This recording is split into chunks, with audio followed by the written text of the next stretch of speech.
Bawat buka ng bibig nitong si Sara Duterte tungkol sa propaganda, tungkol sa pagpo-promote ng kanyang sarili. Wala nang iba. Pagdating nila doon, ako pa rin yung presidente ng impyerno. Oh my God!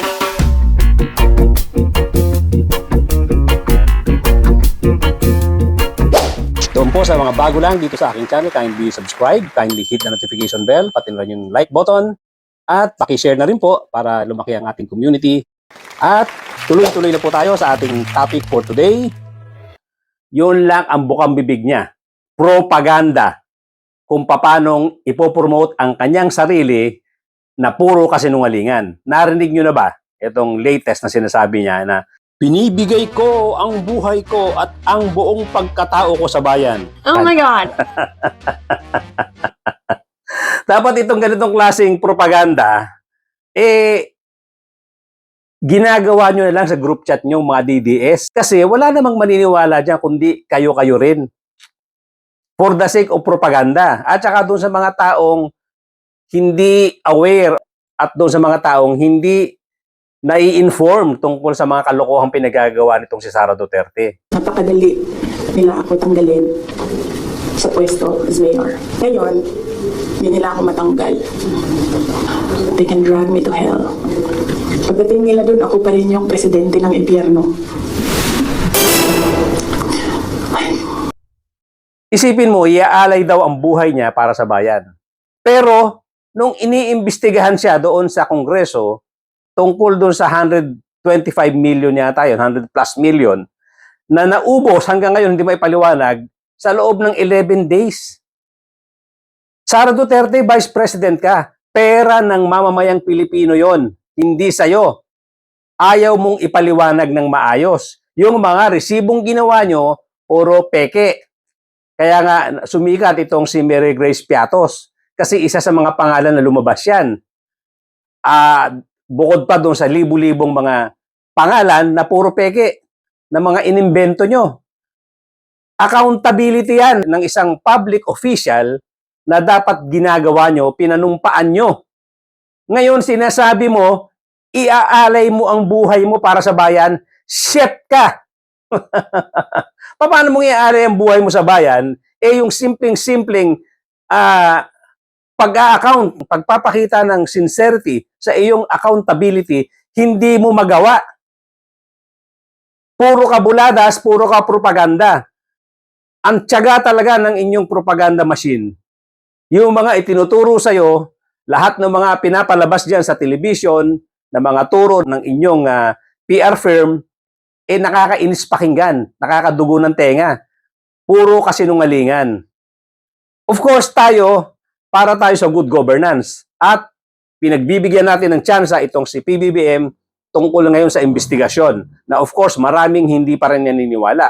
Pero at least, ginagawa na ngayon ng gobyerno ang pag-iimbestiga at unti-unti nagkakaroon ng resulta. At ito ngang sila Jinggoy Estrada, itong sila Chis Escudero, itong sila Joel Villanueva, itong sila Bong Revilla, si Nancy Binay, at iba pa, nakalinya na maaresto.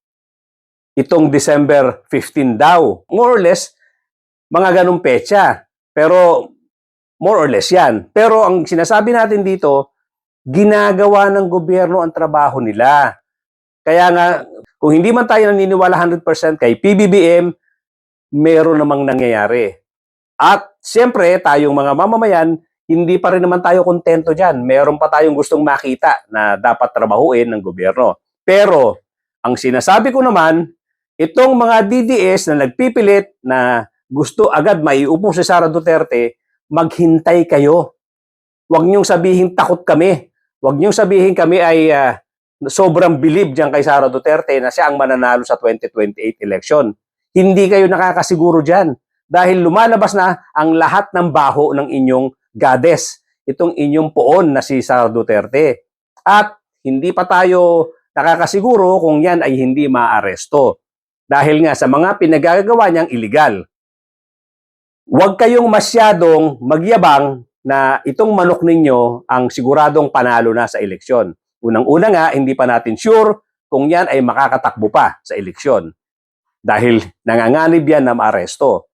At kung makakatakbo mo niyan, sa dinami-dami ng lalabas na kaso tungkol sa kanya na puro pangwawalang hiya sa taong bayan, hindi na rin kayo nakakasiguro na mananalo yung manok nyo. Itong si Lambino, nakakainis pakinggan din. Sinasabi niya na takot nga daw ang mamamayang Pilipino sa darating na eleksyon sa 2028 at sigurado daw mananalo yung kanyang manok, yung kanyang Diyosa na si Sara Duterte. At ang sinasabi niya pa, kung ikukumpara naman daw doon sa hinahabol na pera kay Sara Duterte na 125 million pesos as against billion or billions, even trillions na nawawala, napakaliit daw. Takot na takot sila kay Inday Sara. Sanang gawin natin na issue na huwag paupuin si Inday Sara kung sakali mang matanggal si BBM dahil ang gusto nila mag-resign din si Inday Sara. Bakit? Gumagamit ba siya ng cocaine? Yan ang tanong. Involved ba siya sa corruption ng flood control? Number 25 million lang yung kanilang pinupukol na issue na confidential and intelligence. Hoy, lawyer ka pa naman, Lambino. Kahit na barya yan, kahit na piso lang yan, kahit na 50 centavos lang yan, kung ninakaw mo, ang tawag dyan, pagnanakaw pa rin. Attorney ka pa naman. Ang pagnanakaw ay pagnanakaw. Sinasabi nga ni DILG Secretary Boying Rimulya, yun ngang mahirap na nagnakaw ng deodorant diyan sa mall. Arestado agad, huli agad. Ngayon, hindi po pwedeng itong malalaking isda na nagnakaw ng daan-daan, milyon-milyon at daang bilyon ay hindi rin talaga natin pababayaang hindi makulong. Kaya nga ngayon, ginagawa na ng gobyerno ang trabaho nila. Of course, hindi pa natin nakikita nga itong investigasyon tungkol dito kay Martin Romualdez. Pero darating at darating yan, lalong-lalo na kung uuwi ito or maiuwi dito si Saldico. Pero hindi ko masasabing walang ginagawa ang gobyerno. Antayin natin. At least ngayon pa lang, may mga nakukulong na.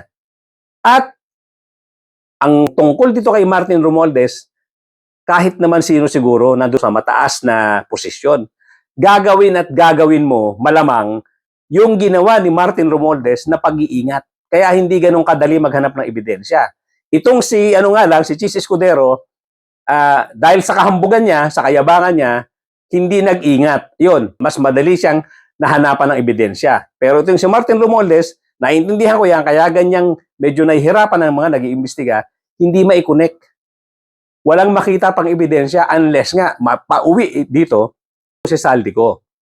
Then and only then, magkakaroon tayo ng malinaw na mga ebidensya against Martin Romualdez. At yung iniyayabang niya sa mga nilalabas ng video, nakasama daw ang presidente. Umuwi ka, Saldico, kung talagang totoo ang accusations mo. Dahil yung mga nilalabas ng video, ang hirap paniwalaan. At ang hirap i-connect-connect. Umuwi ka. At willing kami makinig sa'yo kung talagang totoo ang mga pinagsasasabi mo. Balikan natin ito sa Sara.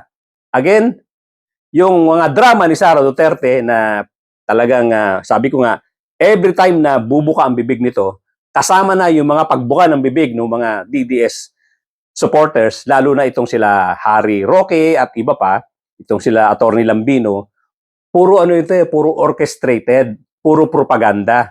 Nakadesign lahat ito para ma-maintain nila yung kanilang status doon sa mga DDS supporters. Although, wala na kayong pag-asa na lumaki pa yan. Maari pang lumiit yan mga supporters nyo, pero yung makakumbinsi kayo dahil sa ginagawa nyo propaganda doon sa mga non-Duterte supporters, imposible na yan. Dahil nga, yung bukod nga dito, sa sinasabi mong drama ngayon, na sinasabi mong handa kang mag-alay ng buhay mo para sa bayan. Sinasabi mo, handa kang mag-alay ng buhay mo sa bayan. Yung 125 million, hindi mo account sa bayan. Punyeta ka, hindi mo pera yan.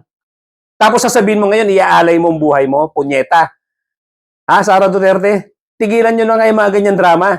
Pwede ba, yung ganyang klaseng drama, doon na lang sa group chat ninyo ng mga DDS, doon nyo na gawin yan.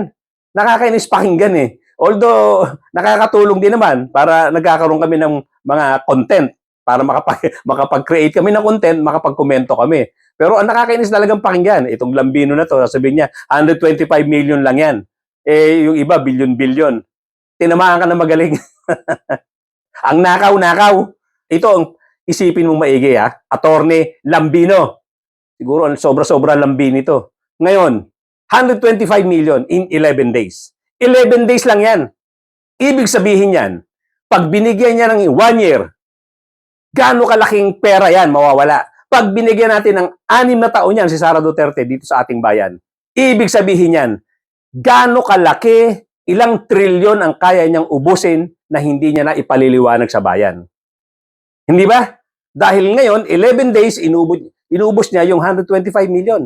Eh kung bibigyan natin yan 365 days, times 6, ganun kalaki ang potensyal ng inyong Diyosa. Ganun kalaki ang potensyal ng inyong Diyosa. Ganun kalaki ang potensyal ng inyong Diyosa. At alam ko, kayo ay full support sa mga yan dahil siguro iisa ang kulay ninyo, mga tinamaan kayo na lintik. Kaya tigilan nyo na yung drama ninyong ganyan. Wala kayong kredibilidad. Alam namin na yung mga pinagsasasabi nyo, design yan ng inyong mga propagandist. Design yan ng inyong mga PR company na inyong mini-maintain, inyong binabayaran para to keep you afloat. Gusto nyong laging sikat yung Diyosa nyo. Gusto nyong ma-maintain yung presence ninyo sa media, yung inyong ma-maintain yung inyong mga supporters. Pero sa amin, para sa amin na mga marunong mag-isip, lalo kayong bumabaho sa mga pinagsasasabi ninyo. Tigilan mo na nga yan, Sara Duterte. Iaalay mo buhay mo. 125 million in 11 days. Hindi mo ma-account sa bayan. Ngayon sasabihin mo, handa mo. Handa mong iaalay ang buhay mo. Mga linti kayo. Lalo na tong si Lambino na to, itong mga Harry Roque na to. Harry Roque, hindi na abutin ng isang buwan siguro, makakauwi ka na ng Pilipinas. Maglalagay kami ng malaking billboard sa airport. Welcome home, Harry Roque. Malapit na yan. Kansilado na passport mo. So, ang galaw mo, very limited na. Ngayon, lumalabas na yung mga kaso mo, malalaman na ng The Netherlands na hindi basta-basta yung kaso mong pinasok. Malalaki ang kaso mo at siguradong mabubuslo ka na. Makakahon ka na. Hindi ka na pwedeng umilag. Mawawala na yung issue mo na ginagamit na ito ay political persecution na wala naman talaga. Meron kang crime na nagawa, Harry Roque, Harry Roque. Hindi ito political persecution. Mawawala na yung iyong application dyan sa political asylum dahil lalabas na ang katotohanan. Tigilan mo na yung kakadrama na ito ay political persecution. May crime kang nagawa na dapat mong sagutin dito sa Pilipinas. Pareho-pareho kayo ng amo mo, nung mga amo mo na Dutertes. Ang yayabang magsalita at puro propaganda pinagsasasabi. Kaya, itong mga DDS, wala na kayong ginawa sa buong buhay ninyo sa araw-araw na ginawa ng Diyos, kundi magpropaganda. Tigilan nyo na yan dahil nakakasuka kayo. Again, Sara Duterte, hindi mo mabobola ang mamamayang Pilipino. Ang mabobola mo na lang yung mga ka-DDS mo. Dahil imposibleng sabihin mo na iaalay mo ang buhay mo para sa bayan, samantalang ayaw mong panagutan, ayaw mong sagutin yung issue na 125 million na inubos mo sa 11 days, sa loob ng 11 days. At ikaw, Lambino, punyeta ka, yung sinasabi mong kukumpara yung 125 million as against daan-daang bilyon, 11 days lang isipin mo to Lambino. 11 days lang inubos ni Sara Duterte yung 125 million. Magkano yan kung magkano ang kaya niyang ubusin sa loob ng 365 days? Magkano ang kaya niyang ubusin sa loob ng 6 na taon? Mag-isip ka, Lambino. Anyway, mga kapatid, mga kababayan, hanggang dito lang po muna. At hindi natin tatantanan itong mga sinungaling at mga nagpo-propaganda na to. walang lumalabas sa bibig nila kung hindi propaganda para bulahin ang mamamayang Pilipino or para lang ma-maintain nila yung mga DDS supporters nila na unti-unting nauubos. Anyway, thank you so much ladies and gentlemen for joining me today. At doon po sa mga bago lang, kindly subscribe, kindly hit the notification bell, pati na rin po yung like button. Malaking tulong po ang subscription ninyo at mag-komento po tayo. At kung maaari po, pakishare natin itong ating munting vlog para sa ating munting channel nang sa ganun lumaganap at maraming makaalam, makarinig ng ating mga pinag-uusapan at matulungan po ninyo ang ating munting channel lumaki ang ating community. Thank you so much once again, mga kapatid, mga kababayan. Magkita-kita po tayo muli.